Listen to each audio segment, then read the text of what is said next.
Hey guys, welcome to the channel. As you see in the thumbnail, what if Naruto get harem in Code Geass world?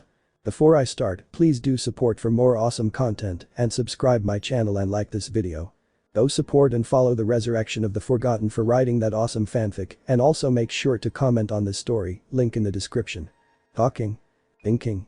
Speakers. Jutsu.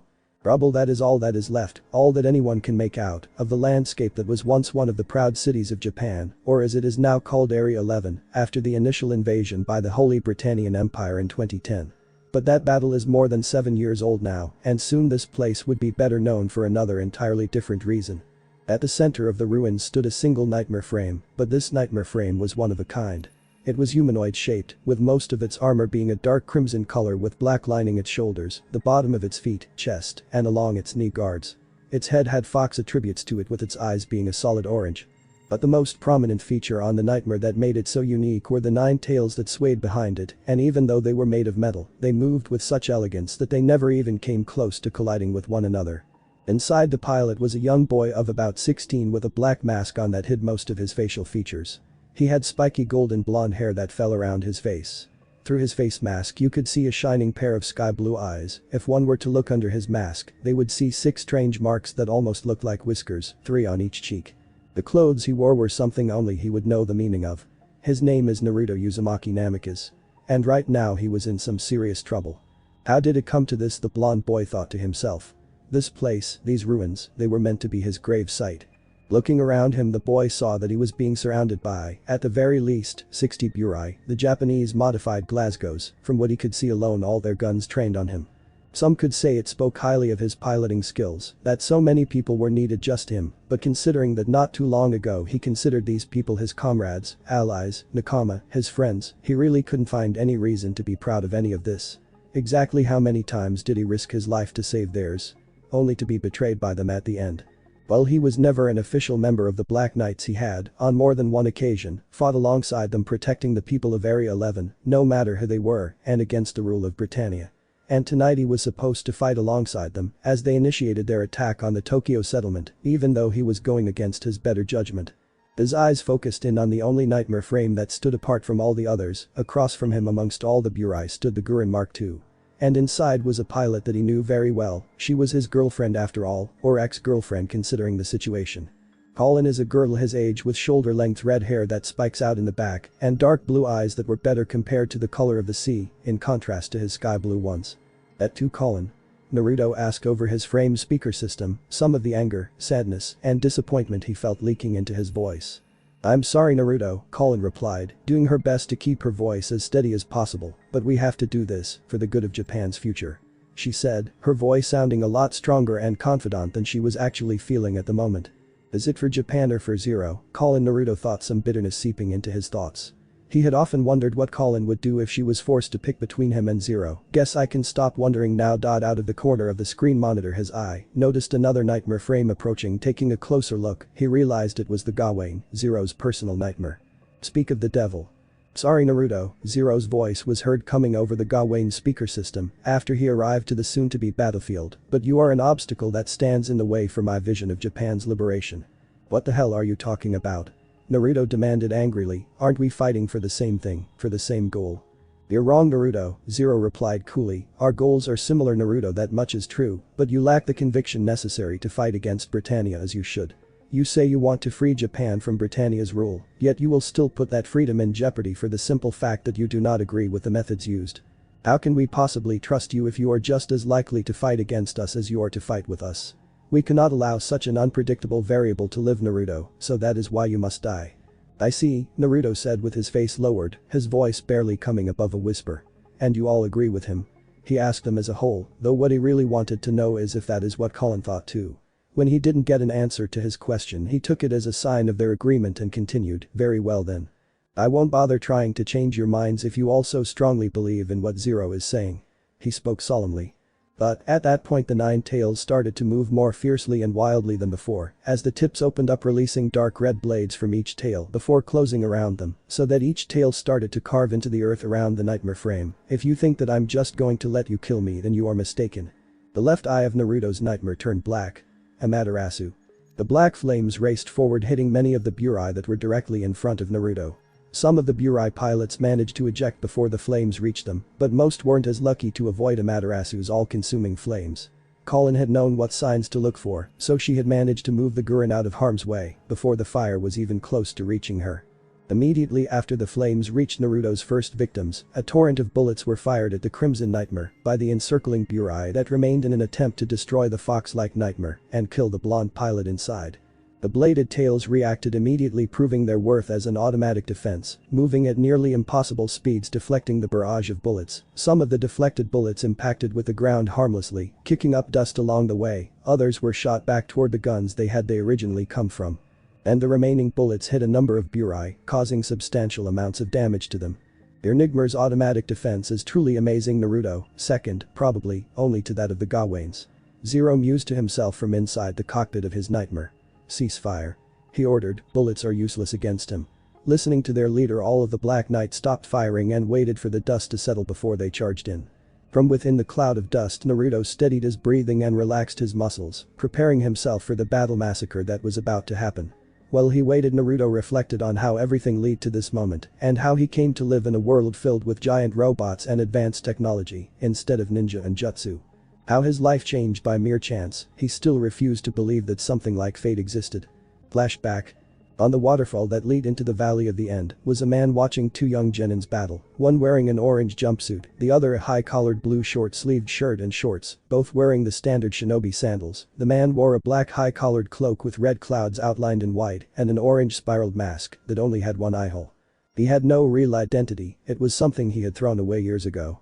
He went by different names or titles, depending how you wanted to look at it. Tobi, Madara Uchiha, and the true leader of Akatsuki were just some of them. Once upon a time, before he set his ultimate plan into motion, the Moon Eye Plan, he went by the name of Obito Uchiha. But that was long ago before. Right now, who he was or wasn't couldn't be further from his mind. At the moment, his only concern were the two young teens that were on the verge of killing each other, one his fellow clansman, the other the son of his sensei. Seeing the two boys charge at each other one last time caused the masked man to move to intercept them before they endangered his plans any further than they already had. "I'll be forced to move up my plans by capturing the Kyuubi Jinchuriki, but it can't be helped," he thought to himself before he vanished by spiraling into himself. "Damn it," Naruto cursed to himself, watching his opponent intently. Since he was woken up that morning by Shikamaru, he just knew that he would be having a bad day. His belief was only confirmed when he was told that Sasuke Uchiha, his teammate and rival, had left at some point last night to join Orochimaru. He wanted to deny it at first, but he resigned himself to the truth soon after when his other teammate, Sakura Haruno, confirmed Sasuke's leaving and then proceeded to beg him to bring the traitorous Uchiha back. He wasn't completely sure, but he believed that at that moment he honestly hated the pink-haired girl for the first time. He hadn't exactly kept his feelings for her a secret, but for her to go up to him and then beg him to bring the Uchiha back to her, effectively killing any feelings he might have had for her. Flashback end. Naruto chuckled humorously as he remembered that moment. I cross over into a different dimension, and yet the girl I fall for still chooses the black-haired, arrogant, revenge-driven, pretty boy over me. The blonde-haired pilot thought somberly, Kami must seriously hate me or something. He didn't dwell on it for much longer. The dust had begun to settle, and he refused to let those sheep who called themselves knights have the first chance to strike. The pilots inside the Burai watched as the dust from the bullets that impacted with the ground began to clear. They assumed that their opponent would refrain from fighting in an attempt to stay alive for as long as possible. They didn't know Naruto Uzumaki all that well. From inside the dust cloud, the Crimson Nightmare burst out, heading toward the closest group of 14 or so Burai, moving faster than they thought possible, taking everyone, except select few, by surprise at his sudden charge. 4 of the 9 tails moved forward, deflecting the bullets that the Japanese pilots had fired solely due to their self-preservation instinct. The other 5 tails sliced through just as many of the Japanese modified Glasgows. Stretching the Fox Nightmare's arms out to its side, Naruto fired the slash harken that each arm had, hitting a couple of Burai before he swung them around and tossed them into another pair of the Japanese Nightmare frames. Finally regaining their senses, the remaining 5 Burai fired their own slash harken at their opponent, attempting to restrain him long enough to land a decisive blow. The slash harken came close, but eventually they were all cut down by the fox's tails like the bullets were. Speeding toward them, Naruto cut into all 5 Burai with the clawed hands of his Nightmare that glowed in a faint light blue before they stopped. Not even a second later the Burai all fell to the ground, each having various claw marks on their frames. Releasing a steady breath, Naruto righted his Nightmare so it was standing straight up, waiting for his opponents to make the next move. While he waited, his mind once more returned back to the past, his memories of that day continuing from where he left off. Flashback. But still he promised her he'd bring Sasuke back, if for no other reason than to make sure his former teammate paid for abandoning their village. So he set out, along with Shikamaru Nara, Choji Akamichi, Kiba Inuzuka and his Ninken Akamaru, and finally Nichi Hyuga. The retrieval team was quickly forced to separate when they encountered the Sound Four, each of them forced to fight their own opponent. Choji fought against Jirobo, Niji took the spider-free Kitamaru, Kiba and Akamaru against the brothers Seiken and Yukin, and Shikamaru fought against Daiya, the only female member of the Sound Four. Leaving Naruto to press ahead, though he had to stop momentarily with the arrival of Kamimuro, the leader of the Sound Four, but he was able to continue his chase of the last Uchiha when Rock Lee arrived to fight the last bone user. When Naruto finally caught up to the Uchiha, they were at the Valley of the End, a location famously known for the fight between Madara Uchiha, founder and leader of the Uchiha clan, and Hashirama Senju, Shodaime Hokage of Konohagakure no Sado. At first Naruto had tried to convince Sasuke to return with him, but the Uchiha had refused to listen to anything Naruto had to say, so with no other options, the two began their battle. "Sasuke. I'm giving you one more chance to stop this," Naruto shouted to the monster his former teammate had become. His skin had become an ashy gray, with the power of the second level of the curse seal he had been able to achieve. On the bridge of his nose a black four-pointed star had appeared and the sclera of his eyes becoming black, the three tomes of the Sharingan spinning lazily in his eyes, and his lips having turned a blue color. His hair had grown out more and dulled in color, and had two hands like wings coming out of his back. "I told you, Naruto, that the time for talking is over. Nothing you say will convince me to go back, so let's just end this." The Avenger shouted back, creating a Chidori in his hand, the blue lighting turning black with all the curse marks corrupted chakra Sasuke was pushing into it. Naruto let out a heavy sigh, gathering chakra into his hand, the mixture of his normal chakra and the Kyuubi's Yaki, creating a purple-hued Rasengan for one final clash with his former best friend. When both jutsu were fully charged, the two boys leapt at each other at an unsaid signal. With shouts of Chidori, Rasengan. The two met in the middle, chaos surging from the point that their jutsu collided. The second, he was a split second too late to stop them. Toby couldn't believe that all his careful planning was being destroyed because he was a split second too late. By the time he had reappeared between the two genin, their attacks had already met. But things only got worse when his arrival caused an unexpected reaction. He knew something had happened because he could feel his body being torn to shreds, his chakra being taken from him, and could see the same thing happening to his fellow Uchiha, while the Kyuubi Jinchuriki was being protected by the Bijuu's cloak, leaving him relatively unharmed. Toby's attempts to activate his Jikuken Ido, which allowed himself, or anyone anything that he was touching, be transported to a separate dimension, only made the pain he felt worse, as more of his chakra was taken from him at a faster rate. He could see the tainted chakra of the curse seal, mixing with the Yaki energy that the blonde Jinchuriki was releasing. His vision started to grow dark, and the masked Uchiha knew that his time was coming to an end, but as he watched the chakras mix together, he noticed something. It started off faintly, a small ripple in space where the Chidori and Rasengan met, barely anything at all, but slowly it grew in intensity, and the ripple became a tear in space.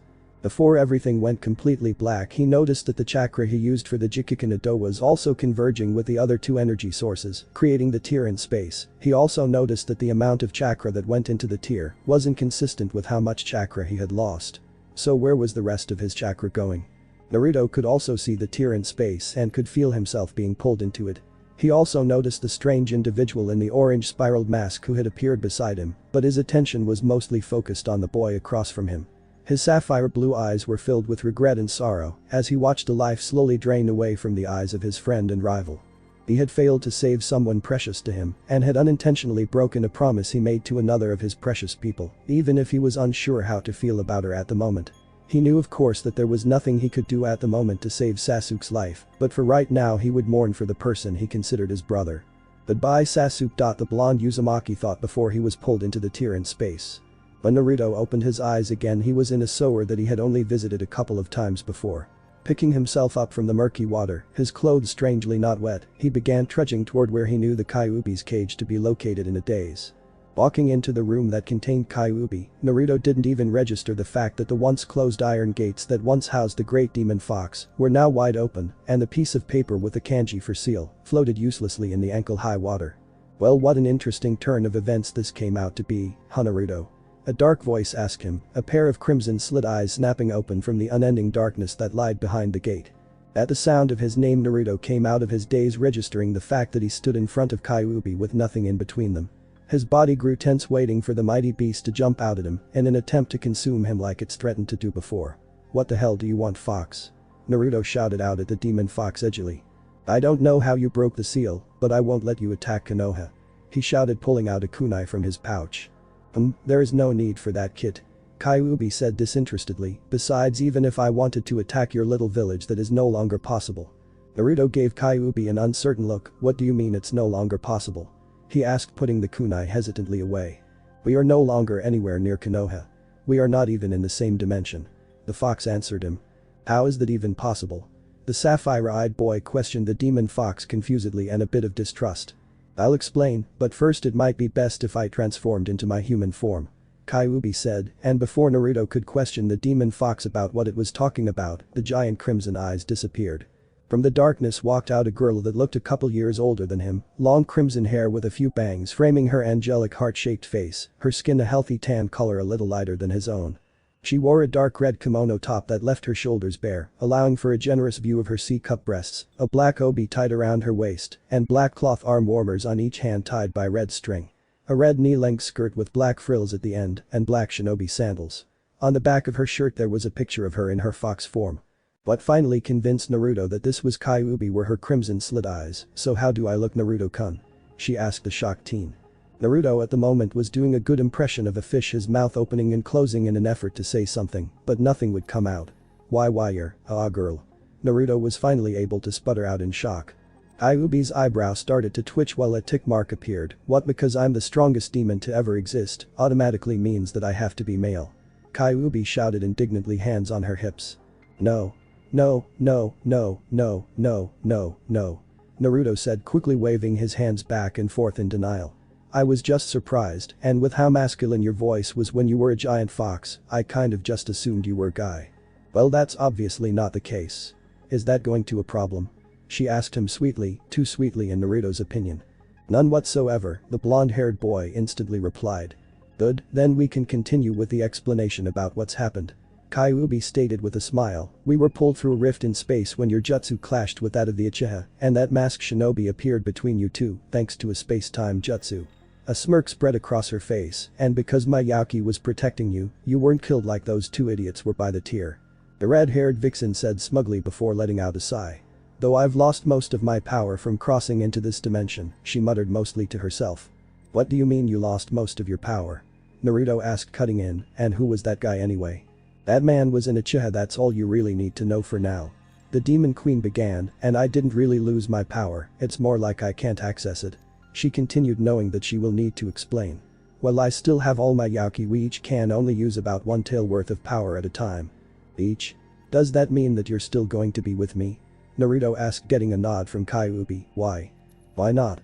Kyuubi replied, shrugging her shoulders, unintentionally drawing Naruto's attention to her chest, before he quickly looked away, his face a light red. "You keep things interesting. Now I think it's time you wake up, Naruto, and see what this new world has to offer," Kyuubi said before Naruto started to fade away. "There are still things we need to talk about, so see you soon, Naruto," she finished just as Naruto disappeared completely. Opening his eyes groggily, Naruto was able to notice a few things right away. First, that it was dark out, which probably meant that it was nighttime. Second, he was lying on the ground. Lastly, that there was currently someone shaking Naruto's shoulder trying to get his attention.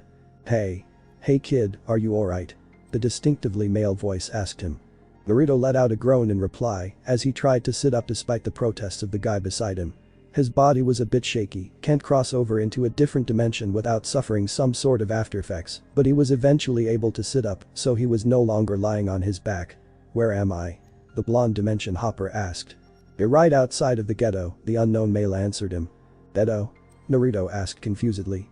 "Yeah, you know what's left of what once was Shinjuku." "Oh," the shinobi muttered, holding his head trying to shake away the remaining cobwebs. "Are you alright? Maybe you should lie back down and get a bit more rest," the male suggested. "No, I'm fine, my mind is just a bit foggy, that's all," Naruto replied. Looking towards the guy, Naruto tried to make out some sort of details to at least get an idea of what he looked like, but it was hard to do with no light, and having the moon blocked out by a few clouds didn't help. He didn't sound too much older than him to Naruto. He could tell the guy had dark-colored shoulder-length hair, a bandana around his head, and dark blue eyes. "Can you tell me what's been going on lately to help jog my memory?" the cerulean-eyed shinobi asked as innocently as he could. The older teen gave Naruto a strange look, at least Naruto thought he did, but complied to his request anyway. So he told him about the Holy Britannian Empire, the existence of nightmare frames, and how the Britannians used them to invade and conquer Japan, renaming it Area 11 afterwards. Then why help me? Naruto asked him after the teen was done explaining, from the way you talk about it you're obviously Japanese, so why help me when for all you know I could be Britannian? The teen let out a chuckle before replying, actually I kind of figured you were Britannian from your blonde hair, there aren't that many Japanese people with that hair color, though I don't know what to make of your clothes. I mean seriously man, what is up with the bright orange jacket and pants? If I didn't notice your hair then I would have definitely seen your clothes, he joked. What's everyone's problem with the color orange? It's an awesome color. Naruto grumbled, so why help me? The shinobi asked again. The teen was silent for a minute before he answered, I can never forgive Britannia for what they've done to my home, and I promise to help free it someday. But that doesn't mean that I'm going to hold every Britannian I meet accountable for things they had no control over. The short-haired teen said with conviction in his voice. That's definitely something I can respect. Naruto commented with a grin. Plus I have a younger sister that is about your age. The teen added, I'd want someone to help her if she needed it. Is that so? Naruto mused before standing up. Hey. You really shouldn't be moving around like that. We should get you to a hospital to make sure you're alright. The teen suggested. Nah, I'm perfectly fine, Naruto said, stretching a bit to get the kinks out of his muscles. Are you sure? The teen asked him concernedly. Yeah, Naruto said offhandedly. Thanks for the helping me though. My name is Naruto Uzumaki by the way. Naruto said, introducing himself. Through the darkness Naruto could just barely manage to tell that the older teen was smiling back at him. It's nice to meet you Naruto, I'm. Flashback end.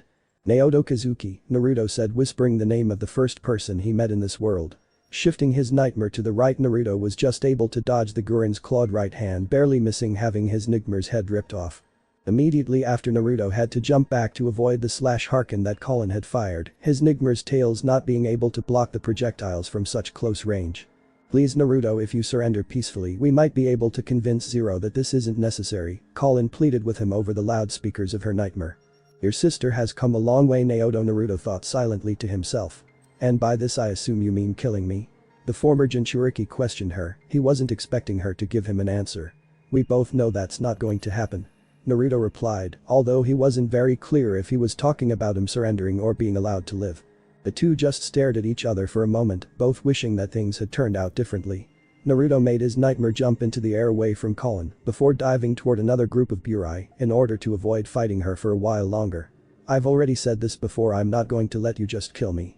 So if you really mean to kill me then come at me with everything you've got. Naruto shouted. It had been 3 years since the night Naruto had first woken up in this new world and met Naoto, though he hadn't seen the older teen since. Since then he had been working hard to fulfill 3 separate objectives. The first, create an identity for him in this world, second he needed to find a source of income, and finally he needed to continue training in order to get stronger so he could help anyone that needed it. He remembered having to fight some Britannian soldiers the night he arrived, though he didn't know it at the time, which Kyuubi told him were filled with malicious intent not too long after he parted ways with Naoto. Thanks to his shinobi training it was easy to accomplish his first goal and forge the documents he would need in this world. It amazed Naruto how easy it was to get past the security that most of the buildings he infiltrated to create the forged documents had. Kyuubi figured that it was most likely due to the fact that the people of this dimension didn't know what a trained shinobi was capable of. Naruto realized that if people here didn't know what a shinobi was capable of then he could use it to his advantage. He ended up listing himself as an orphan, half Britannian and half Japanese, with no records on whom his parents could be. When it came to his second objective, Naruto had actually managed to find 3 different ways to get money. He figured he'd eventually need the extra financial security. The first had been thanks to both Jiraiya and the Toads of Mount Mombakizan. About 3 months after arriving, Jiraiya had managed to make contact with him through the summoning contract that Jiraiya and he shared. Amakichi had been able to deliver a letter from the perverted sage, saying that he had been looking for Naruto since the blonde had disappeared. They had at first tried to pull Naruto back to the elemental nations through a process called reverse summoning, but no matter how hard they tried something interfered with the Toad's ability to summon him. The same thing happened when Jiraiya tried to have himself summoned to where his blonde apprentice was located. They finally decided that it was a miracle that the Toads could reach him at all. After Naruto told Jiraiya about needing to find a way to make money in this world, Jiraiya had sent Naruto the entire Icha Icha series, telling him to have it published in that world. Naruto was at first reluctant to do so, but eventually relented to the Toad Sage's suggestion after Jiraiya told him just how wealthy the perverted novel made him. Naruto had then demanded to know why the old pervert insisted on taking his hard-earned cash if he had so much after Jiraiya had told him that. To obtain his second source of income, Naruto relied on his shinobi training again to make it possible. He had liberated money from many corrupt businessmen and politicians. Naruto wasn't all that comfortable with this until Kyuubi convinced him that by doing this, he was crippling those who would otherwise abuse the power that money gave them. Naruto remembered how Gato used his money to oppress the people of Nami no Kuni, and any of the guilt he felt about what he was doing disappeared. It astounded Naruto how greedy some of the people he hit could be. It was only surpassed by his amazement at how much they seemed to enjoy flaunting their wealth to one another. His stealth abilities weren't even challenged, as he spent a couple of days at most following some of his targets before he was able to gather the passwords and codes needed to access where the greedy bastards kept most of their fortune. For anything that needed a biological signature to access, he simply used his transformation jutsu, a true transformation unlike the one taught at the academy. Any money Naruto took from any of his targets, he made sure that it was only a small amount so that the people he was stealing from wouldn't become overly suspicious and start looking into what was happening to their fortunes if large amounts started to disappear. As long as it was only a small amount, the people who were having their money stolen from right underneath them, they blew it off as unimportant, many having secret dealings that they didn't want other people looking into. Naruto made sure to hit his targets multiple times when it was safe enough to do so, that way he was able to cripple them financially as much as he could. Naruto then invested some of the money he acquired into different companies that Kyuubi approved of course, taking over most of them in the process, and often being from the people he stole from in the first place. He then had his newly acquired companies start giving supplies, food, clothes, medicine, for free or at a reduced price to the people of Area 11 that needed it, though this mostly consisted to giving the supplies to 11s. This wasn't something that the Britannian elite exactly approved of, but Naruto couldn't care less what they thought. For his last source of income, Naruto decided to create a band with just himself and a few transformed shadow clones. When Kyuubi asked him why he started a band, Naruto shrugged his shoulders and simply replied, "I just felt like it, and that was that." Thanks to shinobi being trained to be able to change their voices to anyone else's, Naruto was able to change his, so it sounded perfect while he was singing. He was also able to learn how to play a variety of different instruments thanks to the secret ability of the shadow clones after Kyuubi had told him about it. His training had started off slowly, with no place to really train without the chance of being caught by someone, but after acquiring a few companies he was able to buy a private plot of land, a few of them actually, he was able to train without having to worry about being found out. Jiraiya once again pulled through for him and sent the blonde teen many different training scrolls, along with a few jutsu that, along with Kyuubi's help, helped him improve quickly. Kyuubi proved to be a real slave driver when it came to his training, refusing to let her former container and now partner be weak no matter the circumstances. His relationship with Kyuubi was something that changed over the last few years. After a few months of being in this world, they had discovered that Kyuubi could actually come out of the seal whenever she wanted. When Kyuubi first came out of the seal, Naruto had been worried about how people would react to seeing a giant nine-tailed demon fox suddenly appear in the middle of a city. Naruto was on the verge of a panic attack when a burst of smoke signaled Kyuubi's appearance into the real world, only to fall over laughing when the smoke cleared to reveal a small one-tailed fox that was no bigger than Akamaru was back home. Kyuubi promptly bit the laughing teen's hand and refused to let go for a good 10 minutes. She had still been able to retain her ability to transform into a human form and preferred to stay that way whenever the two-dimension travelers were alone, but was usually in her fox form whenever there was anybody else in the room with them she didn't particularly care about, or when she was feeling lazy and wanted to nap on Naruto's lap, around his shoulders, or on top of his head. After a year of really knowing each other and working together, Kyuubi revealed to Naruto that her real name was Amami and that Kyuubi was only a title. From that point on, the two had become even closer, becoming almost like family to one another. Naruto wasn't 100% sure, but he felt that his relationship with Amami was what it was like to have an older sister, with how she would always push him to improve himself and took every opportunity she could to embarrass him. Naruto didn't just train physically, Amami also had him break into libraries after they closed at night and got him to fill them with shadow clones so that he could learn as much as possible. She swore that all the other Biju were laughing behind her back at how stupid her former container was back in their home dimension and refused to let him to be an idiot in this world as well. Besides, she began one day, it's pointless to be the head of your own company if you can't even run it. Of course it wasn't all great. Half a year ago an old toad called Fukasaku, though everyone called him Pa, had contacted Naruto and told him that Jiraiya had died fighting what remained of Akatsuki, though Itachi Uchiha had disappeared a year or two before. The old pervert didn't do it alone, though he had the help from Kakashi, Mido Gai, Gaara, who had become the Godin Kazekage, the Raikage of Kumagakure, and his younger brother Killer Bee. When Naruto asked why two Kumo shinobi would help them defeat Akatsuki, Fukasaku had informed him that Bee was also the Hachibi Jinchuriki, and that Akatsuki had attempted to capture him earlier, infuriating the Raikage. Before the old toad had left, Naruto had some of the best alcohol in that world bought and had asked him to deliver it to Tsunade with a message for her to drink for the three of them. For the next couple of days Naruto mourned for his dead teacher. Fukasaku had also left with the blonde a couple of things that Jiraiya wanted him to have. One was his entire Fuinjutsu notes, the other was the first book Jiraiya had ever published, The Tale of the Utterly Gutsy Ninja, with a note in the back saying how it was that book that inspired his parents to give him the name Naruto, after the hero of the story. How proud Jiraiya had been of the person Naruto had become, and that he couldn't be more honored to have been the one given the privilege of naming him along with being the boy's godfather.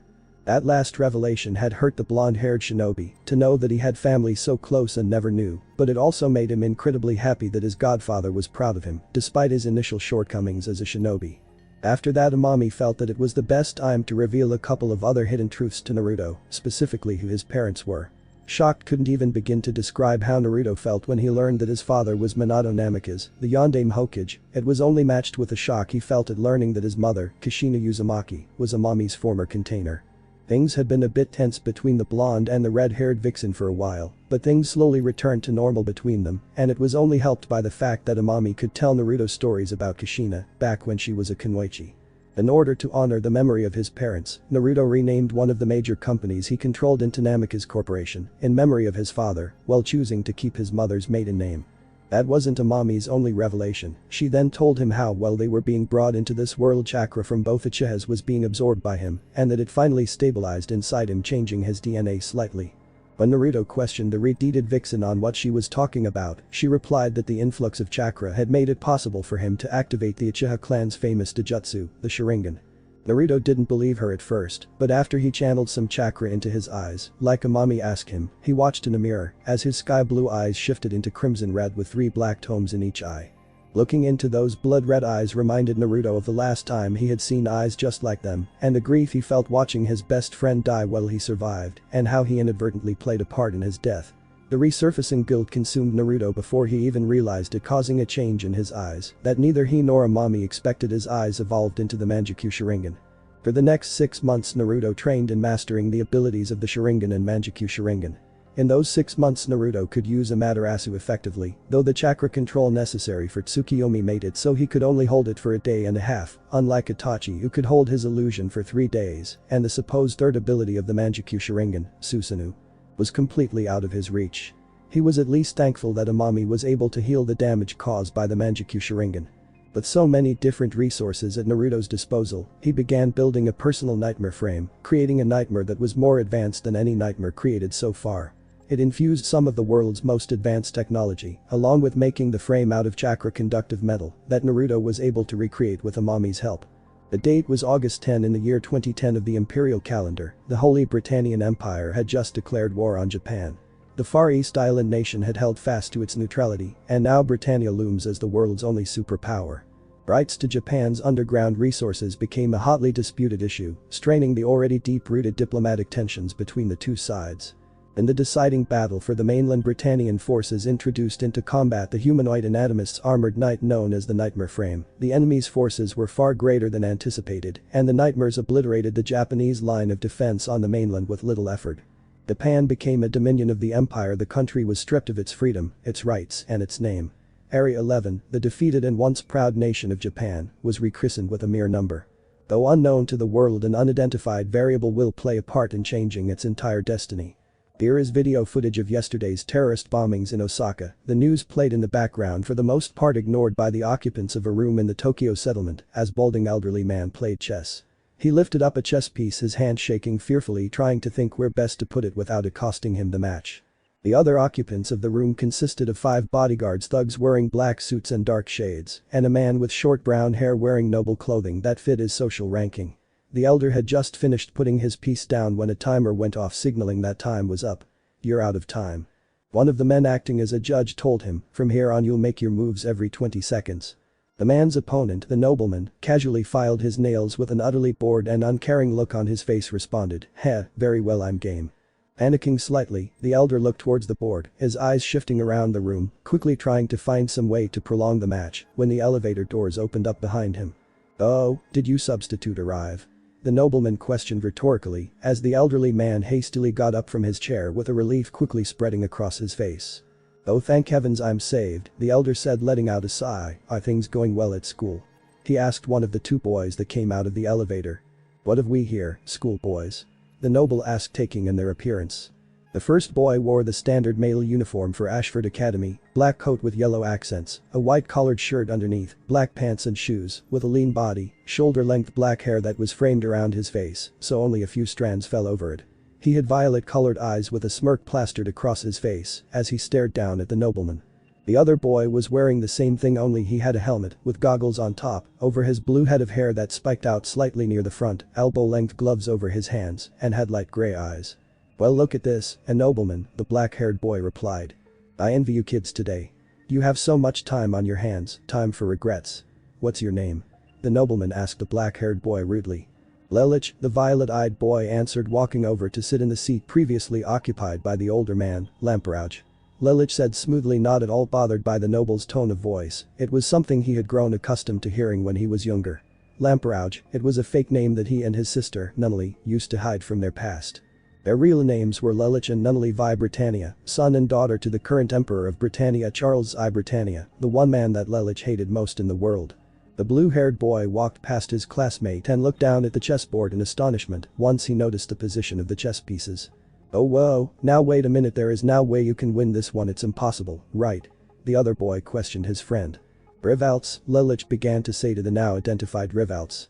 "When do you think we'll need to leave in order to make our next class?" 20 minutes if we bust our hump." Rivalts answered, taken back slightly by his friend's sudden question. "Then be sure to drive safely on the way back. This will only take 9 minutes." Lelich stated, sitting down in the chair that the old man had occupied, the black chess pieces in front of him, "and by the way, about yesterday." The old man nodded his head respectively. "Understood, sir, we will discuss it later." 9 minutes. You only have 20 seconds per move. The noble said in disbelief at the black-haired boy's claim. Lelich looked at the noble, unconcerned by his time limit. "Enough time," he said seriously, picking up his king. "You start with the king?" the noble asked before he burst out laughing in clear amusement. Lelich didn't bother replying, though he did smile slightly. In another part of the Tokyo settlement, a truck was speeding down the highway, trying to escape the pursuing law enforcement. There were two people inside the speeding truck, both wearing light blue uniforms with light blue hats on top of their heads. The one driving the truck was male with long black hair tied into a ponytail. The other person's face was hidden by their hat, making it impossible to tell what gender they were, but they had red hair with two long bangs in the front framing their face, and their hair spread out in the back. "Perfect, after we finally steal this damn thing. It's all because Tamaki couldn't stick to Naoto's plan, and now we've got a problem." The black-haired complained angrily to his silent companion. The pen landed on the floor, the sound of it hitting the ground echoing throughout the room, as the Britannian noble stared at the board in shock, looking at his only piece, the king, that remained on the board surrounded by Lelich's black pieces. Then his gaze shifted toward the boy in question, who looked at him with the same calm, indifferent look he's had since he first walked into the room. The noble's face, while still filled with shock, also gained a hint of anger in his features. How dare you give me that look, boy, as if you're better than me. The same look that bastard always gives me, like he is my superior." The noble raged angrily toward the black-haired boy. He continued to watch him calmly, not reacting at all to the noble's anger. "I have no idea what you're talking about," Lelich stated evenly, standing up, "but we're done here. Have a nice day, nobleman." He finished, entering the elevator with Rivalts right behind him. The noble seemed to only grow more agitated with the boy's words, but before he could say anything to Lelich, the elevator doors closed. The last look the noble caught of the black-haired boy was the calm indifference in his eyes, and how easily the noble could picture those violet-colored eyes being a sky blue. "I love playing against an ability. When they lose they always pay out of pride," Rivalt said cheerfully. "By the way, 8 minutes 32 seconds is a new record." He finished praising his friend at setting a new record for defeating an opponent in a game of chess. He didn't have much time to move either. "And as opponents go, the nobles are tepid. They are just overprivileged parasites, that's all," Lelich replied uncaringly. "Well then, why don't you challenge one of the 11s? They are nothing like us Britannians." Rivalt suggested to his friend, getting a thoughtful hum from Lelich. Seeing as his friend wasn't going to say anything else on the subject, Rivalt decided to change it, knowing there was no real point in trying to get Lelich to talk about something he lost interest in. Who do you figure it was that the noble was talking about after you beat him? I have no idea. The violet-eyed boy answered honestly, probably just another nobleman. He supplied uncaringly. Speeding down the highway on a black and orange custom-built motorcycle was Naruto, wearing an orange helmet that completely covered his head, an unzipped black cargo jacket, a form-fitting orange t-shirt underneath, dark blue jeans, and a pair of black steel-toed boots. The ringing caught his attention, causing him to press the side of his helmet to answer the private phone he had built in, a number only one person had so far. "Hello, Uzumaki Raymond, Naruto Uzumaki speaking, what can I get you?" the blonde teen asked innocently. "Naruto Uzumaki. Where the hell are you?" The familiar voice of Amami shouted into his ear from the other end, causing Naruto to swerve slightly from the pain his ears were subjugated to. "Ow," Naruto mumbled. "Ah, Amami, what a surprise to hear from you." He finished faux cheerfulness. "Surprise, my furry red ass, where are you?" she asked him again. "I decided to go for a relaxing ride in the settlement," Naruto answered her. "And I suppose the fact that there are terrorists in the area has nothing to do with it?" Amami questioned him with what he was sure was a raised eyebrow, "or the fact that you're supposed to be in a business meeting right now. Can't you take care of it?" Naruto asked the retarded vixen hopefully. "I'm not going anywhere near those perverted old bastards," she answered him seriously before hanging up. Naruto didn't even get a chance to groan his displeasure before he heard the voices of the businessmen come through the line, and immediately figured that the devious fox, and forwarded him to the meeting. "Uzumaki, where are you? We've been waiting for a good 30 minutes. One of the businessmen demanded. Naruto let out a mental sigh before speaking as politely as possible. "Sorry gentlemen, but something very important came up and I had to step out." He lied smoothly. "What could be more important than finalizing our business agreement?" another of the businessmen inquired arrogantly. "Just about everything," Naruto thought silently to himself. "About that, I'm afraid that Namikaze Corporation will have to decline your business offer as it goes against our objectives," he said again in a false polite tone. "What?" the two businessmen shouted, causing Naruto to wince from having someone scream in his ear for the second time that day. "But this deal will see an increase in both our company's income," the second businessman argued. "Correction," Naruto stated somewhat coldly, "it will see a 24.3% increase in your company's profits, while Namikaze Corporation will only see a 2% increase, and the prices of a majority of our merchandise being raised, so that they'll only be available toward the Britannian community, leaving the Japanese people without one of their major suppliers for goods. I simply cannot allow that." The stunned silence he received afterwards almost had the cerulean-eyed boy chuckling. "Don't think that just because I'm young you can trick me into agreeing to such a crummy deal. Besides, if I didn't catch on to your little trick then my partner would have," he finished offhandedly. "Why do you care so much for those worthless 11s?" the second businessman asked Naruto, angrily ignoring the fact that they were trying to cheat him.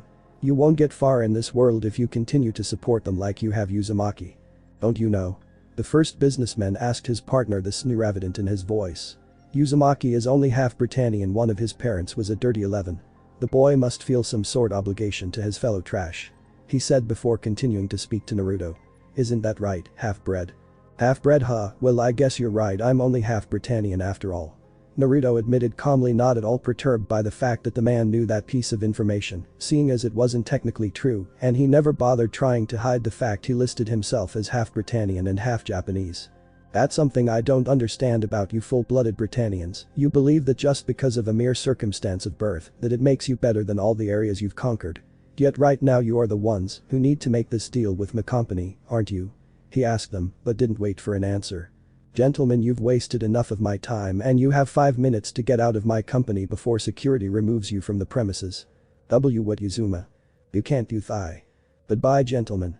Naruto finished cutting off the two businessmen before they could finish and ended the call. "Happy now?" Naruto asked after a couple of minutes. "Quite, now if only they would stop making so much noise." Amami's voice answered him, having called the blonde-haired shinobi again. Once she heard the yelling begin from the conference room, she knew that Naruto was supposed to be having his meeting. "By the way, have you seen the latest news?" she asked him, and receiving a no from him. "I'll send the video feed to your motorcycle's onboard computer," she said before the screen on his motorcycle turned on and began playing, showing footage of a building with smoke coming out of it. And thanks to Amami training him to be able to sense chakra and his basic shinobi training to always be aware of his surroundings, Naruto didn't have to worry about crashing into anyone or anything. The video then changed to show the Britannian flag. We apologize for the delay. Now His Royal Highness Prince Clovis, 3rd Prince of Britannia, will address the nation, the announcer said before the screen changed once again to show a male with long blonde hair that fell to his mid-back, blue eyes, and dressed in expensive-looking clothes that was reserved for royalty. To all my imperial subjects, including of course the many cooperative 11s who choose to serve the Empire of Britannia, Clovis began moving his hands in a grand gesture as he spoke. In the truck the 2 occupants were watching the news feed when the passenger finally spoke up after the 3rd prince's last comment. "We are not 11s, we are Japanese," the passenger shouted in what was obviously a female voice. "Do you not see my pain? My heart was ripped from my chest only to be torn apart," the blonde prince said, gripping at his chest and closing his eyes. "The remnants are filled with rage and sadness.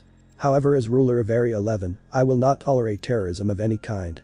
Because the battle we fight is a righteous one, a virtuous battle to protect the well-being of one and all. Now then everyone, I would like you to join me in observance of the 8 who died for justice in the line of duty." He finished before the announcer from before asked for a moment of silence.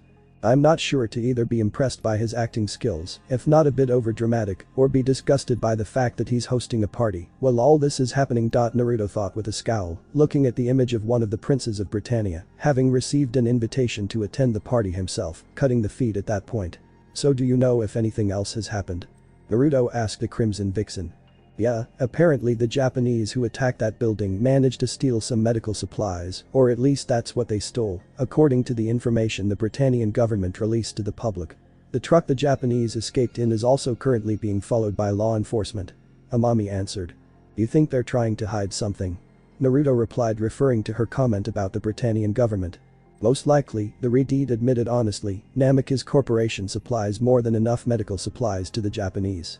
It's very likely that our little Japanese freedom fighters have been able to get a hold of at least some of the supplies for themselves, so there's no reason for them to steal any. Plus I looked into it myself and what I found was that reports say that they stole poison gas." She finished. The blonde-haired boy raised an eyebrow at that. "Poison gas?" Naruto questioned. "No one in particular," a smirk spreading across his face. "You know, I think that things are finally starting to get interesting," the cerulean-eyed boy said excitedly, his fox-like grin spreading across his face under his helmet. "What are you planning, Naruto?" Amami asked the blonde-haired boy suspiciously. "I think that it's about time that I took a more active role in this war," Naruto answered her. "I'll call you later." He finished ending the chat, driving off the highway and pulling into an alley, where he sealed away his bike into a storage seal he had located on his arm. Naruto then sent more chakra into the seal on his arm, unsealing some shinobi clothing that he had secretly made in this world, and a couple of things he was sent from the elemental nations after Jireya's death. Once he changed into his new clothes, Naruto disappeared in a leaf shunshin and began his search for the truck that supposedly transported the poisonous gas. When Naruto finally found the truck, it had just swerved off the road and crashed into the empty construction site. A boy with black hair that he would guess was about his age, wearing school clothes, had gone down to help, while all the other Britannians watched the accident like they would an animal in a zoo. Naruto was disgusted by how they were all acting. Before Naruto could do anything to help, the truck pulled out of where it crashed, causing the boy who had climbed onto the top to fall inside the back through a hatch. Naruto followed after them quickly, his speed being more than enough to keep up with them. "Stop the vehicle," a voice called from above. Looking up, Naruto could see 3 military copters following after the hijacked truck. "Surrender now and you get the chance to defend yourself in court. Stop and surrender at once," another pilot ordered before he opened fire on the truck, though they didn't come anywhere close to hitting the truck and only served as warning shots. "Give up now or we shoot to kill," the final pilot said, making their intentions clear. "Now what do we do?" "That's the army," Nagata asked the passenger from inside the truck. "Have you forgotten that's what I am here for?" the passenger said, taking off her hat, revealing a young woman with dark blue eyes, a heart-shaped face, a red bandana around her head, and shoulder-length dark red hair that stuck out in the back with the 2 bangs framing her face.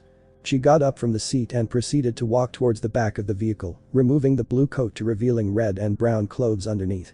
I don't even know where to begin in describing her clothes, so I won't." "Can you enter the subway via the Azaba route?" she asked Nagata. Lelich, who had been stuck in the back since the truck pulled itself out of where it crashed, hid behind a large canister, watching as the Redeed walked past him, sure that he had seen her somewhere else before. "Colin, let's use it here, why not?" Nagata asked in return.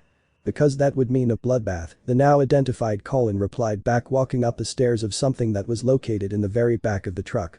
Outside, Naruto watched as the military started to fire at the truck in earnest, only for the gun to be destroyed, bringing the copter down with it by something that came out of the back of the truck. That's a slash Harken, Naruto realized, recognizing the weapon that was common on all nightmare frames. Looking at the truck, its back opened up revealing a red nightmare. Taking a closer look, Naruto identified the nightmare as an older model, a Glasgow most likely. You fellas know full well what this badass mother can do. Colin shouted, dodging the fire from the other two copters, and fired the slash Harkens in retaliation, bringing down a second copter. Right after she knocked down the second copter, another plane appeared, this one different from the others, as it carried a nightmare that was noticeably different from Colin's Glasgow, the most notable being that it was mainly a light purple color. The rest of you back off, I will take this guy, the pilot of the new nightmare said, disengaging itself from the plane that was carrying it. I can only assume you dug that obsolete relic out of some scrap heap, the pilot said, deflecting the slash Harken. Colin launched at him with one of his own. An over-the-hill Glasgow is no match for a Sutherland. He continued twisting his nightmare around once he landed on the street. Not to mention a filthy 11 who spurns the compassion of our glorious emperor. He finished firing the gun that the Sutherland was carrying and hit the Glasgow's left arm. The pilot was a man in his 20s with chiseled features, neatly combed turquoise hair and yellow eyes, wearing a blue Royal Guard uniform. Colin, we should both split up. Both of us can't risk being killed. Run for it, Nagata contacted her through a radio link that was built into the Glasgow. But Colin tried to argue only to be cut off. No, just get out of here now. Nagata finished saying just as another Sutherland appeared in front of him and opened fire. Inside the second enemy nightmare was a female pilot with long silver hair that was pulled back in a ponytail, with some of it falling on the right side of her face. She had light chocolate brown skin with yellow eyes and wore a female purple version of the Royal Guard uniform that revealed some of her generous bust. Simple-minded 11, she said, snidely watching the truck swerve off onto another road in an attempt to evade the barrage of bullets. Before anything else could happen, the gun that the first Sutherland was carrying was suddenly cut in half before exploding, damaging both of its arms. Will the hell, the Britannian pilot wondered out loud. You know, her over-the-hill Glasgow is still much better than your defective Sutherland. A male voice neither of the pilots recognized spoke up, drawing their attention. Between the two nightmares stood a person wearing a black high-collared cloak with red clouds outlined in white, standard shinobi pants and sandals, though neither of them knew that, black shirt underneath with Anbu vest over it. On his arms he had black fingerless gloves and Anbu arm guards. Over his face he wore a red and black fox mask that hid most of his face from view, but left his mouth exposed. He had blonde spiky hair that fell around the mask with a couple of bangs even falling over it.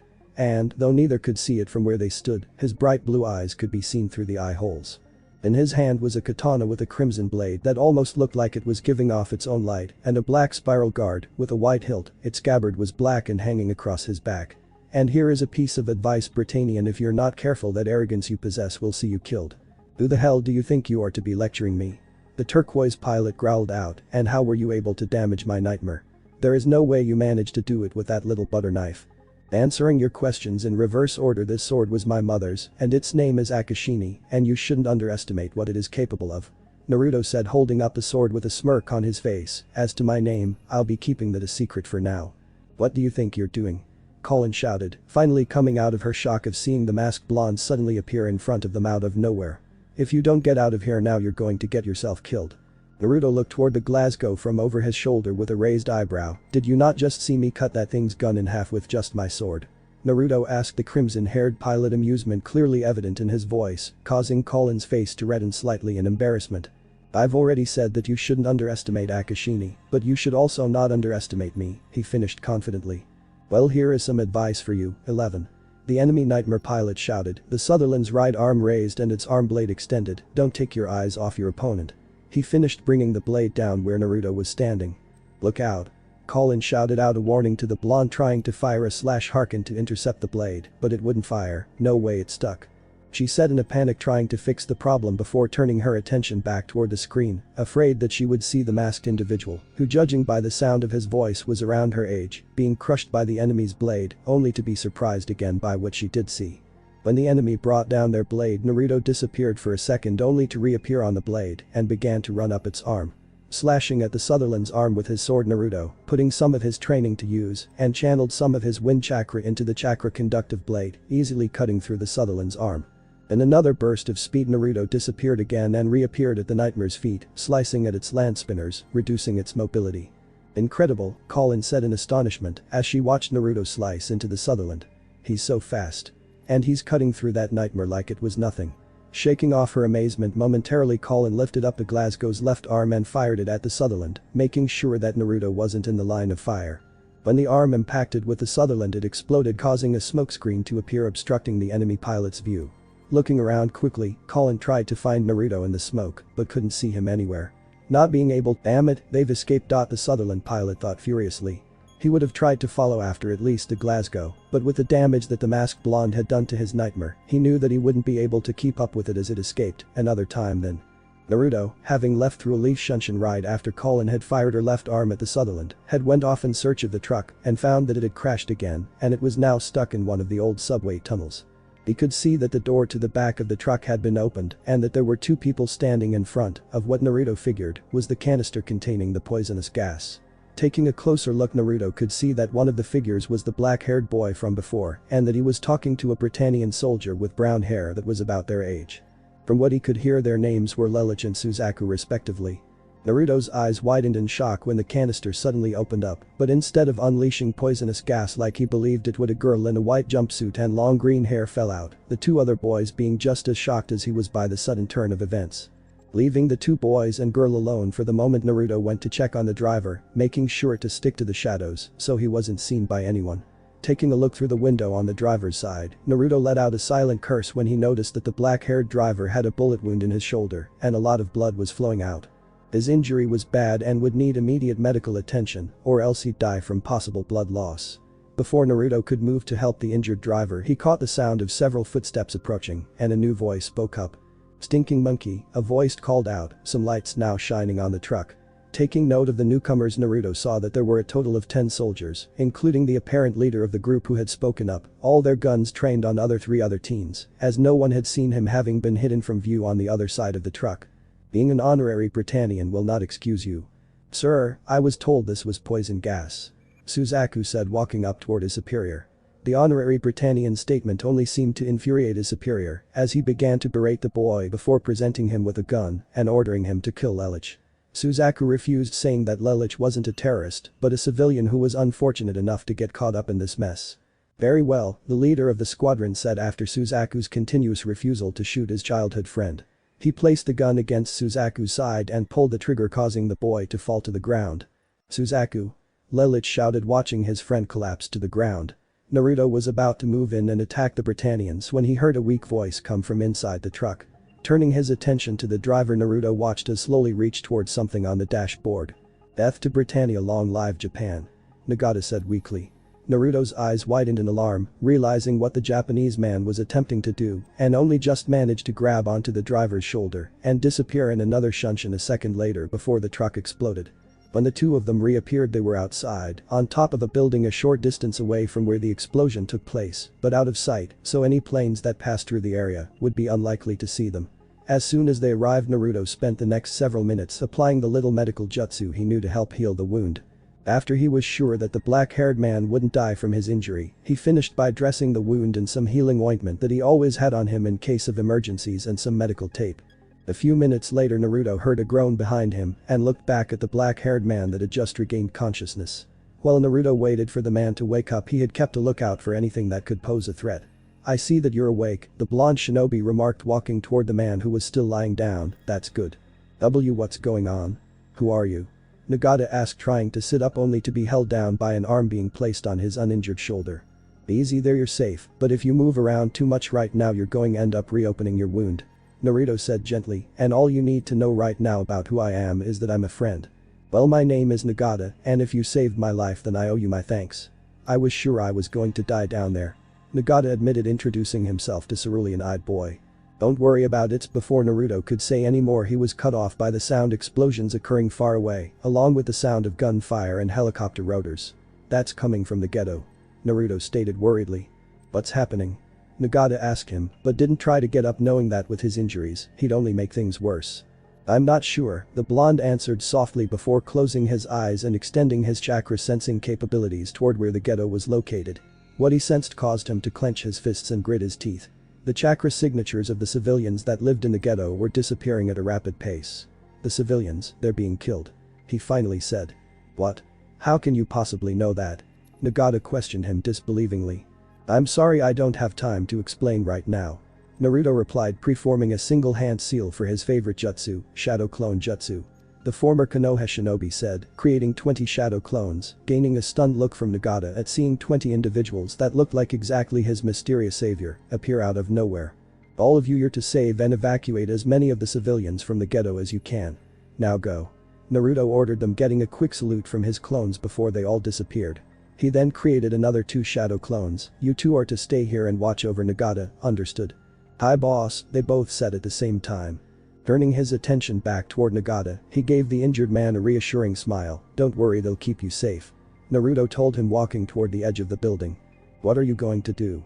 The black-haired man questioned him. I'm going to help stop this pointless massacre. The former Jinchuriki answered him before he jumped over the edge, getting a shout of surprise from Nagata, and began wall walking down the side of the building. Jumping onto another rooftop, Naruto pulled out his cell phone and called his partner and former tenant, Amami. Naruto said immediately after the other line picked up, where are you right now? He asked her urgently. I'm at the warehouse, Amami answered him. After you told me about your plans of being a more active part of this war, one figured it would be best if I headed here. Good, the blonde shinobi began. It seems that the noble third prince of Britannia has decided to begin a massacre of all the residents of the Shinjuku ghetto. He continued, the word noble dripping with sarcasm. I need you to send Kyuubi to my location. Naruto instructed. Kyuubi? Amami asked him, bewildered. Yeah, can you do it? He questioned her. Of course I'll send it right away. Amami answered him assuredly. Thanks Amami, you're the best. Naruto finished ending the call. At the warehouse, Amami, wearing the same thing she wore when Naruto saw her in her human form for the first time, looked down at a mostly crimson nightmare frame from the control room. The nightmare frame Kyuubi was a crimson nightmare that could transform between its fox form and the normal humanoid nightmare. It had 9 tails and looked a lot like she did when she was in her own fox form, explaining where it got its name from. There was also hints of black on its feet, shoulders, legs, arms, and chest. Its head was fox-shaped, with the ears pointing back, 3 fangs on each side of its mouth, and solid orange eyes. When in its humanoid form, it stood on its hind legs, with the land spinners being a part of the leg at the back, instead of being connected to the side like most nightmare frames. It had steel claws for hands that could channel chakra and a slash harkens on each arm. Its head remained mainly the same, the only difference being a change in position for the head, and that its mouth as a fox shifts to become the metal piece that covers the lower part of the face of most mechas, making the fangs look more like whiskers.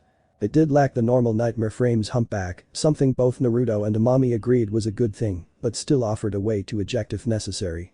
Well, looks like you finally get a test run. Amami said, a smile on her face, as she typed in some commands on the main computer in the control room. On the floor, Kyuubi, in its fox mode, light up signifying that it was on and all systems were operational and was currently receiving its orders. Alright. Amami said, excitedly typing in the last command, prototype nightmare frame 009 codename. Kyuubi launch. With that last signal, Kyuubi shot out of the warehouse and was en route toward where Naruto's signal was located. Show those self-serving Britannians why you shouldn't mess with a fox, Naruto. Amami said to herself as she began scanning all of Kyuubi's readings and made note of any important information for later. For the last half hour, Naruto had been destroying various tanks and nightmare frames, making sure that any soldier he knocked unconscious wouldn't wake up for at least a good 4 hours. Afterwards, he would create several shadow clones and instruct them to evacuate any civilians that were in the area. Sadly, Shinjuku was a large area and there were still some casualties. He had just finished knocking out another Britannian soldier when he had to jump to the side in order to dodge a volley of bullets from a nightmare that had come up from behind him. While he dodged the bullets, the soldier who he had just knocked out ended up being hit. Turning around, he saw the Sutherland positioning its gun to fire again. Hold still, you 11 trash, and accept your death. The pilot from inside the Sutherland said condescendingly. Naruto growled lightly at the sound of the pilot's voice. You just killed one of your comrades, don't you feel any sort of regret for that? He questioned the unknown pilot angrily. Naruto could hear the scoff from the pilot as he replied. Regret? That loser deserved to die if he couldn't even handle a single piece of scum like you. He's nothing but a disgrace to the Empire. The pilot answered Naruto nastily. I see, Naruto spoke softly, his eyes hidden by the shadows of his mask, making him look more ominous. Then I don't feel any regret for what I'm about to do. With that, he lifted his katana, channeling wind chakra into its blade, causing the blade to look like it extended and pierced the nightmare right where the cockpit was located. And sort of like Jin Shinso from Bleach. Looking down, the pilot saw blood slowly spreading out from his chest. What the hell, the pilot gasped, clutching at the wound on his chest that had suddenly appeared. his eyes wide with fear, shifting to look at the monitor in front of him that now had a hole going straight through it that let some of the light from outside in. How? Naruto didn't answer him, instead he pulled the blade back slightly, reducing the amount of wind chakra he was channeling into the blade before swinging the sword, cutting the Sutherland diagonally. Naruto turned away from the falling nightmare, not wanting to waste any more time that he could be using to help the rebels fight the Britannians that were needlessly killing civilians. Out in a different part of the ghetto, a Britannian tank was firing at unarmed 11 civilians, only for a Harken to come out of the ground and pierce into the tank side, causing it to blow up. The Harken then retracted back to a one-armed Glasgow. "Those damn Britannians," Colin said with tears in her eyes, not willing to look behind her at the bodies of the Japanese that were surely now lying pools of their own blood. "Don't worry, everything is fine. Just concentrate on taking down more enemy units," a voice that she recognized but didn't know who it really belonged to, said reassuringly from behind her. Turning the Glasgow around quickly, she was once more surprised to see the masked blonde standing behind her and in front of the civilians that seconds ago she was sure had been killed by the tank's gunfire. "It's you," Colin murmured in awe, subconsciously noticing that there were bullet holes in the ground right in front of the mysterious blonde. "Sorry, but we don't have time to chat right now. We need to focus on leading the civilians out of here," Naruto told her, pointing the civilians towards a different direction that he knew was safe and that he had a few of his clones were keeping guard of. "Alright. By the way," Naruto began just as he was about to leave, "you're doing really well inside that old nightmare model. You must be a truly amazing nightmare pilot," Naruto complimented her. Thanks." Colin just managed to reply before Naruto vanished in a swirl of leaves, a faint red dusting her cheeks. "Colin," a male voice came over the radio, "can the Glasgow still move?" "Don't worry, Ogi, it's alright, I'll decoy them. Just get the people out of here, the only ones that would be captured are those of us in the resistance," she told him, wiping away the tears from her eyes, setting out to find more Britannian forces. Ogi was a man in his 20s with short black hair that led their group's resistance ever since Naoto died. "I know, but we are trapped, they've got us completely surrounded," Ogi replied dishearteningly. "We have to do our best," Colin stated determinedly. "I know, but at this rate it's going to take a miracle to get through this," Ogi said, as gunfire could be heard coming from his side of the radio. Colin didn't answer after that, unsure if it would really take a miracle or if they already had one working with them. Moving down the street helping any survivors escape, Colin fired her Harkens at a military copter, making it explode and bringing it down. Hearing something coming from behind her, Colin turned around only to find that 2 enemy Sutherlands. "Well, if it isn't our Glasgow friend," the pilot of the closest Sutherland said. Colin easily recognized the voice as it being the one belonging to the Sutherland pilot she had fought before when she had split up from Nagata. Judging from the lack of battle damage, he had obviously gotten himself a new Sutherland to pilot. "Doesn't look like your little mask-wearing friend is here to save you now, so you won't be escaping me this time." He finished firing his assault rifle at her. Colin quickly dodged his, along with his companions, fire and then moved down a nearby narrow street, running away. "You won't get far. No one escapes Jeremiah Gottwald for long," the self-introduced Jeremiah shouted, following after the retreating Glasgow. An alarm inside the Glasgow suddenly blared to life, drawing Colin's attention to the control panel that showed that the Glasgow's depleted energy supply. "Only 30 minutes left," Colin said in a panicked voice. "The west entrance," a new voice said as the radio suddenly cracked to life. "Use the tracks to move to the west entrance," the voice said. "Who is this? How do you know this code?" Colin demanded more than asked. She knew that the voice didn't belong to any of the members in the resistance, and it also didn't seem like the one belonging to the mask-wearing teen. "That doesn't matter. If you want to win, then you're just going to have to trust me." In a different part of the ghetto hidden from view was a Sutherland, but unlike all the other Sutherlands that were piloted by Britannian soldiers, the one inside this Sutherland was Lelich. After the truck had exploded, Lelich and the green-haired girl had managed to escape the Britannian soldiers. Sadly, it didn't last long. When Lelich and the girl found the exit to the subway tunnel, they found that the soldiers from before had beaten them there and were waiting for them. Having first shot down and killed all the civilians that were hiding inside the old building. Once the soldiers had discovered the 2 hiding, the leader had fired at Lelich, only for the girl to get in the way and take the bullet to her head. What happened afterwards, Lelich still wasn't completely sure. All he knew was that he now possessed the power of the king. The power to subject everyone to his rule, and he was going to use that power to make the Empire of Britannia pay. But the single order he had commanded all the soldiers to kill themselves, which they happily complied to. He had then tricked a silver-haired woman into handing over her nightmare frame, obtaining the Sutherland that he was now piloting. With wide disbelieving eyes, the red-haired girl registered the words spoken to her, "to win." Colin mumbled softly. With how things were going, all she had been thinking about was surviving this battle, but the very idea about actually winning had seemed almost impossible to her. The only chance they seemed to have of actually coming out ahead in this had been the sudden appearance of the fox mask wearing teen, but here was someone else that was also promising them a chance at victory, and Colin couldn't almost believe it. Without many other options, she did as she was instructed. The Glasgow leapt onto the overhead bridge and hooked its land spinners onto the track. "Okay, what am I supposed to do now?" she asked as she glanced behind her, noticing that the two Sutherlands were right behind her. Colin let out a light gasp when she looked back in front of her and saw a train speeding towards her. "Since you trusted me, you are going to win. Jump onto the train," Lelich instructed her over the radio. "Gotcha," she replied, making the Glasgow leapt onto the train and continues to the carriages. Due to the fact that he had been following so close behind her, Jeremiah was forced to use his Sutherland to stop the train from advancing further. "If that's your plan, you go after the Glasgow," Jeremiah ordered his subordinate, keeping the train in place. "Yes, my lord." The nameless Sutherland pilot answered, jumping into the air, but was shot by two Harkins, one hitting the Sutherland's midsection, the other knocking off its head. Jeremiah turned his gaze toward where the Harkins had come from, only to see that they had been fired by a fellow Sutherland. "What, the shot by friendly fire? What's your name and your unit?" Jeremiah demanded angrily. "We are after the one-armed Glasgow," he continued, but was cut off when the unknown Sutherland started fire at him. "Oh my god, a terrorist!" Jeremiah shouted fearfully. He started to retreat, but one of the bullets hit the Sutherland's leg, destroying it, making the Sutherland fall to its knees. Pulling out his Nightmare's assault rifle and was about to fire at the rogue Sutherland when, out of the corner of his eye, he saw that the red Glasgow was charging at him.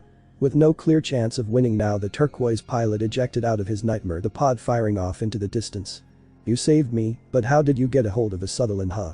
Colin went to ask after watching the parachute for the pod deploy, but stopped mid-sentence when she noticed that the rogue Sutherland had disappeared. Where did he go?" "Colin." The familiar voice of Ogie shouted. Looking around, she saw that her friends and fellow resistance members had arrived, all of them keeping a lookout for enemies. "What the hell was that radio message earlier?" Ogie asked her. "What? He contacted you too?" she asked them in turn. "Sure did, and Yoshida's group should be here soon," Ogie said, finishing just as his radio crackled to life. "Are you in charge?" the mysterious voice asked through Ogie's radio. Grabbing his radio, Ogie answered uncertainly, Yeah. "I present to you the cargo in that train over there. They're tools for your victory. If you want to use them to win, then follow my orders," Lelich told them seriously. Using the Glasgow to open one of the train's compartment, Colin stared with wide eyes at the compartment filled with Sutherlands, and by the sounds of it, the other compartments held the same thing. "Woman in the Glasgow," Lelich began. Yes," the red-haired pilot answered after a second. "Stay where you are, your unit is going to run decoy, got that?" "Understood," she replied. "Energy fillers status?" he questioned. "About 15 minutes worth is left," Colin answered him. "Then recharge it. In 10 minutes I'll contact you with your next instructions." Lelich finished giving his last orders to the Redeed before he cut the connection with her. Naruto stared at the scene in front of him in slight amazement. In the last 15 minutes or so, the resistance fighters had been able to completely change the tide of the battle. He could obviously tell by the fact that they were far more organized now, that something had changed and that they were now being led by someone new. What amazed him was the fact that this person was at the very least a decent tactician to be able to predict the enemy's movements. Suddenly Naruto blinked, as memories from a recently dispelled shadow clone told him that Kyuubi had arrived. Standing from where he was watching everything unfold, the blonde shinobi headed in the direction that Kyuubi was located. When he reached where Kyuubi was waiting, still in its fox mode, Naruto noticed that there were a few Sutherland encircling the Crimson Fox Nightmare. He couldn't tell whether they were Britannian soldiers or rebel forces, but either way he had to get to his Nightmare. Moving at speeds that were impossible for anyone else, besides Amami, to move at without the use of a vehicle, Naruto sped past the Sutherlands and jumped onto the Kyuubi's back, entering the cockpit that was located there. Naruto had barely settled himself inside the cockpit and taken the controls when the surrounding Sutherlands had opened fire on him. He was never more glad than now that the armor-coating Kyuubi was stronger than the steel used for most nightmares, and that it didn't make Kyuubi all that heavier. Whoever they were, they obviously didn't think he was on their side.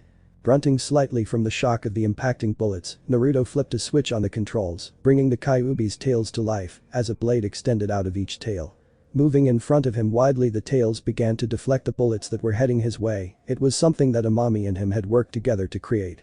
Using sensors to detect the incoming projectiles, the tails would move to block or deflect any bullets and Harkins that were shot at him. It was supposed to be the Nightmare's ultimate defense against projectiles. Letting out another groan from another bullet hitting Kyuubi. Naruto realized that while the tails were deflecting most of the bullets, they were moving a bit slower than anticipated, and some of the bullets were still making their way through the automatic defense. Making Kyuubi jump off to the side to get out of the line of fire, Naruto was at least satisfied with its response time. It seemed to react more to his thoughts rather than the controls in his hands. Now that he had a couple of seconds away from the continuous barrage, Naruto took count of the number of opponents he was facing. There were 2 straight in front of him, the if showed that there were 3 more behind him, and 1 off to the side. Deciding on a plan of action, Naruto rushed forward to the 2 Sutherlands in front of him. Kyuubi moved faster than they had expected, catching them off guard, and in an instant Naruto was on them. Jumping up, Kyuubi opened its mouth, revealing an assortment of sharp-looking fangs that quickly bit onto one of the Sutherland's head, tearing it off. At the same time, Naruto swung Kyuubi around 2 of the bladed tails, extended it, cut off the other Sutherland's head and legs, leaving it in 3 separate pieces. The remaining 4 Sutherlands immediately started to fire at the Crimson Nightmare, and once again Kyuubi's tails came to life, blocking most of the bullets with a few getting through. Refusing to just sit still and be attacked, Naruto charged at the lone Sutherland. The one Sutherland reacted better than the other 2 from before, having been better prepared for Kyuubi's unnatural speed, and had immediately started to back up from the approaching Fox Nightmare, not once letting up from his fire. Naruto started to channel his chakra into Kyuubi through the controls in his hands and sent it toward the Nightmare's clawed hands, making them a faint blue. Moving in closer with a quick burst of speed, the blonde pilot extended Kyuubi's left arm out, its claws pointed straight at the enemy Sutherland. In a moment of panic, the Sutherland pilot hit the ejection button, fearing that the claws had been heading for the cockpit. Without someone piloting it, the Sutherland began to fall to the ground, but not before it received some vicious claw marks to its chest. Looking toward the remaining 3 Sutherlands, Naruto noticed that they were moving towards him. Apparently they decided to take the fight to him and were moving in a triangle formation. Naruto let them move in closer before he did anything. Once he felt that they were close enough, Naruto hit another switch on the controls, and Kyuubi started to transform from its fox mode to its humanoid one, the 3 Sutherlands slowing down to watch the transformation take place. When the transformation ended, Kyuubi now stood proudly on its back legs, its tail swishing behind it almost lazily, especially compared to wild movements from before. Throwing his left arm forward, Naruto fired a slash harken at one of the Sutherlands, taking it by surprise, but it moved just enough, so the slash harken had just managed to graze its arm, causing sparks to appear. Twisting the arm around, Naruto made the slash harken change directions so that it encircled the Sutherland, keeping it in place. Lifting up Kyuubi's right arm, Naruto fired the other slash harken that was located there, severing the Sutherland's head from its body before retracting both lines. The second Sutherland had in the meantime moved in close with its arm blade extended, hoping to tear into the fox at close range. Sadly, for him, Naruto moved one of the tails to intercept his blade with its own.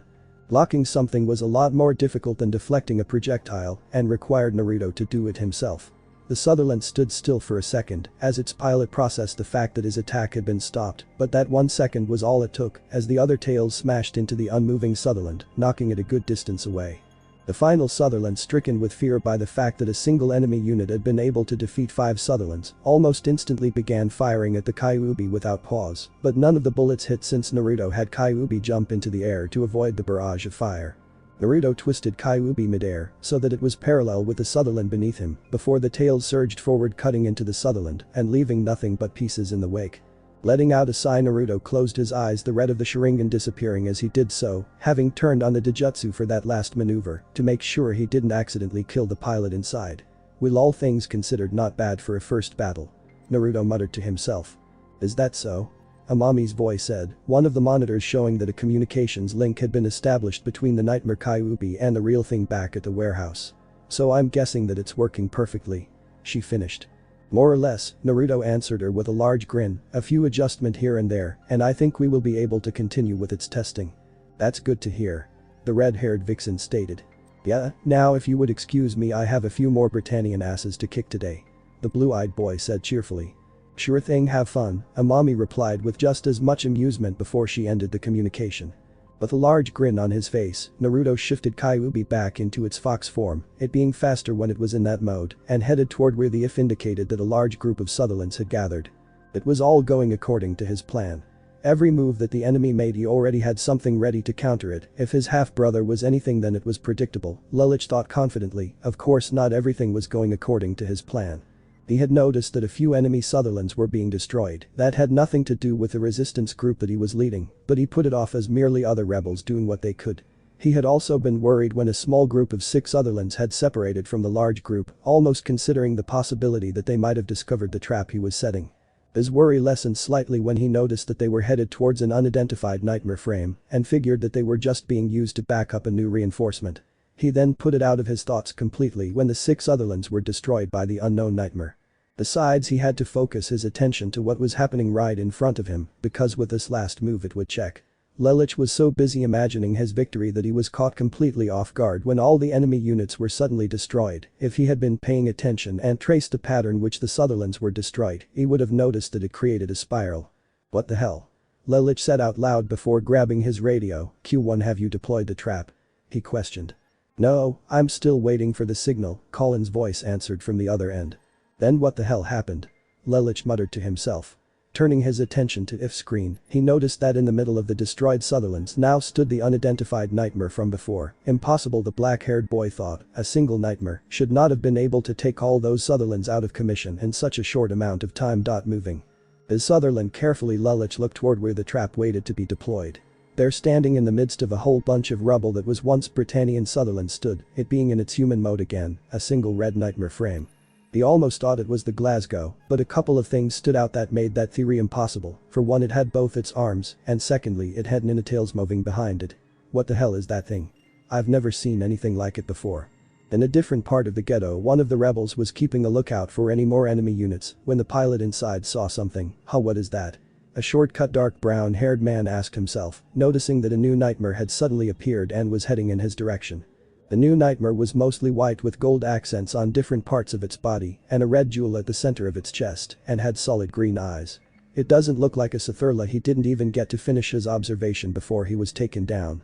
Back with Lelich, he was watching the Crimson Nightmare trying to decide what the next best course of action was when one of the resistance members' voice suddenly came from the radio he had in his hand. This is B Group. Reporting enemy presence. Reinforcements. Real battle is different, isn't it? Lelich asked, no one in particular bringing up the radio to his ear. Status. Everyone ejected, but they took out 4 units and nothing flat. The voice answered anxiously. Enemy numbers? Lelich continued to ask. Just 1. I think it's a new model. Never seen anything like The resistance pilot replied, but the connection was destroyed before he could finish. What's happening out there? The violet-eyed boy demanded, but didn't receive an immediate answer. A decoy? He wondered, turning his attention back toward the Crimson Nightmare he could still see. Q1, do it now. Lelich ordered, signaling Colin to use the trap they set. From underground, Colin fired the Glasgow/Harkin at the ceiling of old abandoned tunnel, destabilizing the ground above where Naruto was standing. The wide smile he was wearing at the thought of crushing the enemy unit suddenly disappeared when the Fox Nightmare jumped away from the area that was crumbling down, covering more distance in a single jump than should have been possible for a nightmare frame and keeping it safe from harm. Impossible, Lelich murmured disbelievingly. For the next few minutes, Lelich relayed orders towards his forces, the Crimson Nightmare having disappeared after the failed trap, something Lelich was thankful for, since he doubted he'd be able to handle 2 opponents with the amount of trouble he was currently having with one. But no matter what his plan was, the unknown nightmare was able to outperform the resistance fighters and destroying the Sutherlands he had gifted within the process. From what he was able to gather from the little information that the rebel forces were able to witness before they were destroyed, the new nightmare was designed for close combat and was able to reflect bullets. The last standing rebel group had just fallen when Lelich saw a white nightmare suddenly appear in the hall of the building he was hiding in. The black-haired student had barely managed to lift the Sutherland's arms up in a defensive position when the white nightmare struck him with a punch. You mean that this thing is what's been ruining my plan? Lelich asked out loud. Nothing more than a pilot, how dare he? He said angrily before the floor gave out beneath them from the combined pressure the 2 nightmares were excreting. Dropping a couple of floors, Lelich watched as the white nightmare dove down at him, its fists raised to strike only for it to be stopped by the one-armed Glasgow. Hey, I'm returning the favor, Colin said, holding the white nightmare back. Lelich, using the opportunity that presented itself, escaped, leaving the other 2 behind. He had something more important to attend to after all. Colin was holding the white nightmare back for as long as she could. She had even fired a Harkin at the thing, but it had been easily caught, but she knew that she was being quickly overpowered by the new opponent. She was just about to eject, hoping that she bought whoever was helping enough time to get away, when a fist suddenly slammed into the white nightmare, forcing it to let go and knocking it through a wall and out of the building. There, standing before, was a Crimson Nightmare with fox attributes and 9 tails that were almost motionless. Hey, are you alright? A voice she recognized, having heard it twice before, asked with concern from the Fox Nightmare.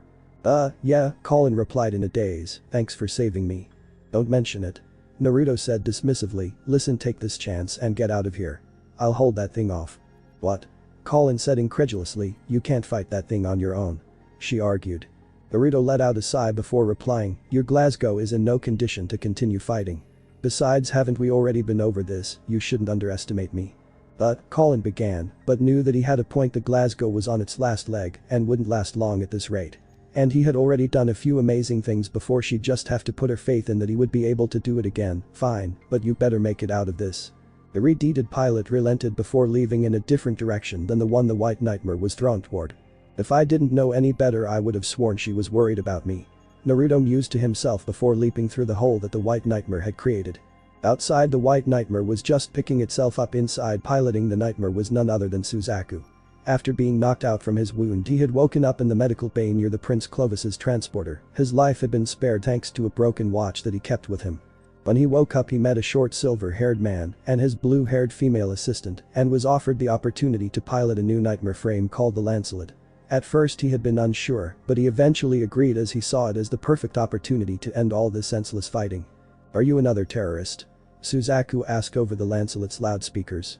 Inside Kyuubi, Naruto smiled at the question, terrorist, hero of justice. It all depends on how you look at it and who you ask. I, for example, only have one wish, and that's to help everyone who needs it, no matter what anyone else thinks. I don't understand, Suzaku began, if you want to help everyone, why would you agree to all this pointless murder? If you really want to help, then join the military and change how things are run from the inside. Pointless murder, Naruto muttered. Funny you should say that when you're working for the one who ordered the massacre of everyone living in the Shinjuku ghetto without caring who it was. You say to change things from the inside, but that is not always possible. People will oppose the change you're trying to make happen, and then the people who you wanted to help are left suffering as they wait for something that might not happen. Naruto told him, I understand that sometimes you have to work with those you don't want to, but if I always conform to their decisions, then I can't do everything I know I can. I'm fighting you right now for the ones who are depending on to give them a better future. Naruto finished as he charged at him an action that was copied by the Lancelet. They met when they were halfway between each other and started to trade blows. Suzaku activated the Lancelet/Harkins, but didn't fire them, instead using them more like wrist blades. Naruto countered by using Kyuubi's clawed hands or its bladed tails, which he had reactivated. Aiming for the Fox Nightmare's head, Suzaku attacked it swiftly with the Lancelet's bladed hands, only to have the Kyuubi move its head out of the way every time, making him miss. One of Kyuubi's tails rushed forward but was blocked by the Lancelet's bladed hands, though because of all the force that the tail carried behind it, it pushed the Lancelet backwards into the air. Using the distance between them to his advantage, Suzaku fired the /Harkins at the Crimson Nightmare. The /Harkins came close to hitting him, but Naruto was able to deflect them by using Kyuubi's tails. Naruto fired his own /Harkins in retaliation, but Suzaku spun the Lancelet out of the way of the incoming projectiles. Not letting up for a second, Naruto rushed forward toward where the Lancelet was falling, throwing a punch along the way, only to have it countered by a punch from Lancelet, the collision causing the ground they were standing on to crater. Suzaku then attacked with a kick, but Naruto ducked under it and managed to grab the Lancelet's outstretched kick with one of Kyuubi's tails. Using the hold he had on the Lancelet, Naruto threw the White Nightmare up into the air and fired his /Harkins at it, only to have them blocked by Lancelet's own. For the next 2 minutes neither pilot let up, fighting each other all out as they moved through the ghetto. Neither of them had the upper hand, as whatever one tried the other was able to counter it, that is of course to say any blow one landed the other would land one of their own soon after. They had just passed a building when it started to crumble and 2 people fell out of it, a mother and her young child. The 2 pilots saw the 2 civilians falling and immediately put their fight on hold in order to save them. Though Lancelet was closer to the falling pair, Kyuubi easily passed him, having shifted into its fox mode before jumping into the air and changing mid-jump back to its human form and caught the 2. With all the debris that was falling, the dust that was kicked up hid the Kyuubi and the 2 civilians from view. Naruto used the dust cloud to escape. He would have continued his battle with the White Nightmare, but his priority had changed to making sure that the woman and her child were safe. A short while later, Naruto stopped and put the woman and her child down. Listen, Naruto spoke soothingly, head in that direction and you'll find other civilians hiding out in a shelter that will keep you safe until this is all over. Naruto instructed, pointing her in the direction she should be heading. Thank you, the woman said hesitantly before sprinting off in the direction Naruto indicated. Naruto watched her run off with a smile before he headed in the opposite direction to draw attention away from where she was going. After the mask-wearing teen told her to escape, Colin had left running toward the rendezvous point, being forced to abandon the Glasgow because of all the damage it had suffered. Colin, Ogie shouted behind her from a warehouse she had just passed. Stopping, she turned around and joined her friend entering the warehouse, which she noticed was filled with other survivors, along with members of the resistance. "Ogie, who was that voice we heard?" she asked her friend, thinking about the one mystery they both knew about. "Damn if I know. He doesn't answer when I call, so maybe he began, but was interrupted when the front warehouse was suddenly blown down. Through the newly made hole a tank appeared, followed by a bunch of Britannian soldiers all carrying guns. See, I told you, instead of following someone we don't even know, we should have used the poison gas.